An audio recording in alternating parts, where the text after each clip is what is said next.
Sir, आता न्यायपालिकेनंतर दुसरा एक महत्वाचा मुद्दा येतो, तो म्हणजे निवडणूक आयोग. तर निवडणूक आयोगाचं लोकसभेचं आपण काम पाहिलं आणि आता महाराष्ट्राची विधानसभा पाहिली, बाकीच्याही राज्यामध्ये आपण निवडणुका पाहतो. तर नेमकं काय व्हायला पाहिजे? ईव्हीएमचं जे प्रकरण आहे ते सुप्रीम कोर्टाने जसं तसं मान्य केलं. अनेक फॅक्टर आहेत रे. मी ईव्हीएम विरुद्ध लढतोय. मी परवा इलेक्शन कमिशनच्या पुढे पण गेलो होतो. ईव्हीएम हा एक फॅक्टर आहे, खोट्या मतदार याद्या दुसरा फॅक्टर आहे, खोटं मतदान हे तिसरा फॅक्टर आहे, पैसे चौथा फॅक्टर आहे. सर्वात महत्वाचा आहे पैसे. येस. आता तुमच्याकडेच मी ऐकलं एका मतदारसंघात कंपल्सरी तू मत दे नाही तर नको देऊ, 1,500-2,000 रुपये घरात पोहोचवले. हे काय आहे? कोणाचे पैसे येते? आणि ते पण म्हणे लोकांकडे जमा करूनच. तर ही जेव्हा बेशर्मी नेत्यांची फौज उभी राहिलेली, स्वतःच्या फक्त स्वार्थासाठी देशाला विकायला निघालेले हे लोक आहेत, तर आम्हाला ही व्यवस्था बदलली पाहिजे. ही व्यवस्था बदलण्यासाठी आम्हाला घराघरात गेलं पाहिजे. कुठलाही नेता काय शेतात काम करून पैसे देतो काय मतदारांना? तर तो तर लुटलेलेच पैसे देतो. सरकारची तिजोरी लुटूनच पैसे देतो. पैसे कुठून येणार? पैसे शेवटी कष्टकऱ्यांच्या श्रमातून घामातूनच येतात. त्याच्यातून टॅक्स, त्या टॅक्समधून हे सगळं असं आहे.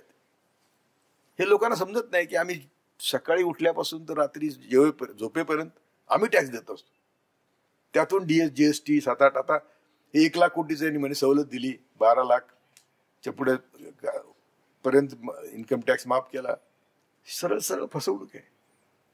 12 लाखाच्या आतले इन्कम टॅक्स म्हणजे लोक लाखात आहेत, 2-3 लाख असतील, त्यांना 1 लाख कोटी यांनी सवलत दिली. परंतु नवीन टॅक्स बसवले, ऍड केले टॅक्स, आणि त्यामुळे त्याच्यातून 7-8 लाख रुपये सरकार घेणार. म्हणजे पुन्हा या हाताने द्यायचे, गरिबांना काढणं सुरू केलं. भीमा कोरेगावला जी परिषद झाली त्यानंतर पोलिसांनी आपल्याला भीमा कोरेगावला परिषद झाली, एल्गार परिषद पुण्यामध्ये, ते 200 वर्ष झाले होते ते शौर्य दिनाला. हो हो. तर आम्हाला कळलं की देशभरातल्या आंबेडकरवादी संघटना येणार. आम्ही त्यांना आदल्या दिवशी रात्री बोलवलं.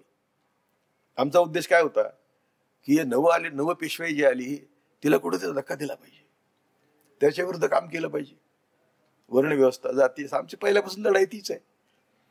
म्हणून आम्ही या सगळ्या संघटना बोलवल्या. मी ऑर्गनायझर होतो. ओके.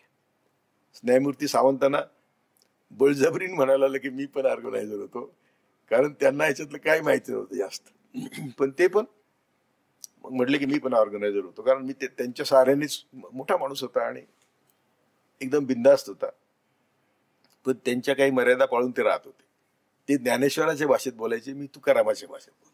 त्यामुळे मी कबूल करायचो की माझी भाषा रानटी आहे, नागरी आहे, नागरी नाही.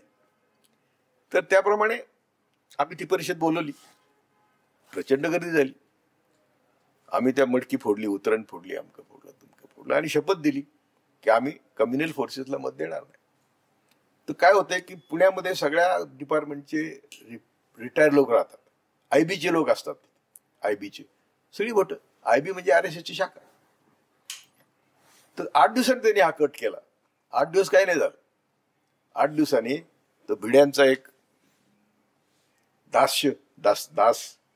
दामगुडे म्हणून त्यांनी कंप्लेंट दिली. आम्हाला अर्बन इलेक्शनाइट वगैरे वगैरे जोडण्याचा प्रयत्न केला. मी आणि न्यायमूर्ती सावंत पहिल्यापासून मोदीचे शत्रू. म्हणजे मोदीच्या विरुद्ध गुजरात दंगलीमध्ये जो रिपोर्ट दिला तो न्यायमूर्ती सावंतांचा आहे की मोदी आणि त्याची ग्रुप गँग should be prosecuted for mass murders. हे रिकमेंडेशन आहे. आणि मोदी आणि त्याची गँग यांना कुठल्याही संविधानिक पदावर त्यांच्या आयुष्यात बसवू नये असंही त्यांनी रिपोर्ट दिला. तो रिपोर्ट काँग्रेसमधल्या RSS वाद्यांनी दाबला आणि मोदीला मदत केली.